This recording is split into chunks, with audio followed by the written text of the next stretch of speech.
بسم اللہ الرحمن الرحیم۔ السلام علیکم ورحمۃ اللہ وبرکاتہ۔ مغفرہ اعتکاف کے اعتبار سے مسائل کا سلسلہ رواں تھا۔ اب ہمارے دوستوں کے لیے، ہمارے بھائیوں کے لیے ایک مسئلہ کہ فنائے مسجد معتکف کی حدود کہاں تک ہوتی ہے۔ بس اوقات جو ہے مثال کے طور پر کچھ احباب ایسا مثلا درویشی اختیار کر لیتے ہیں کہ بالکل بھی لوگوں کے سامنے بھی نہیں آتے ہیں۔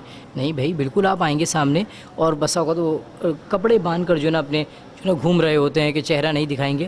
بالکل آپ دکھا سکتے ہیں، کوئی مذائقہ نہیں ہے، کوئی ایسا عمل آپ نے نہیں کیا ہے جس کی وجہ سے آپ یہ کہیں کہ جو ہے نا بھائی اب میں 10ویں دن ہی دکھاؤں گا۔ آپ کی عاجزی ہے، لیکن شریعت نے آپ کو منع نہیں فرمایا۔ بالکل جو ہے نا یہ اس کو مد نظر رکھ لیا جائے کہ مسجد کی حدود یعنی فنائے مسجد کہاں تک ہے، اور وہاں بھی بلا اجازت شرعی آپ کا جانا منع ہے۔ مسجد کے اندر تو آپ بالکل جو ہے نا عبادت کے لیے پہلی صف، دوسری صف، تیسری صف، کونے کی جانب، بیچ کی جانب، تھوڑا سا سائڈ کی جانب بالکل آپ جو ہے کھڑے ہو سکتے ہیں۔ فنائے مسجد کسے کہتے ہیں؟ فنائے مسجد میں جانے سے یاد رکھنا جائے اعتکاف فاسد نہیں ہوتا۔ معتکف بغیر کسی ضرورت کے بھی فنائے مسجد میں جا سکتا ہے۔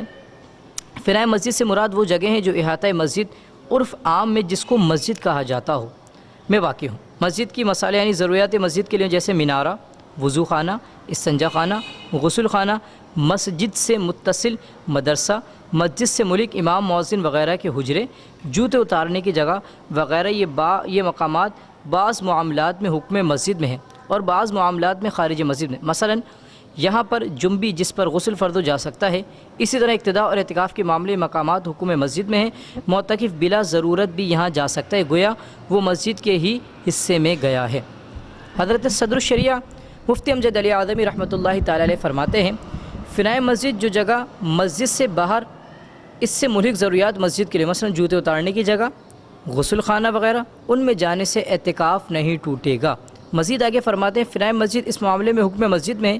اسی طرح میناری کی جگہ فنائے مسجد ہے۔ اگر اس کا راستہ مسجد کی 4 دیواری باؤنڈری کے اندر ہو تو معتکف بلا تکلف اس پر جا سکتا ہے، اور اگر مسجد کے باہر سے راستہ ہو تو صرف اذان دینے کے لیے جا سکتا ہے، اور اذان دینا حاجت شرعی ہے۔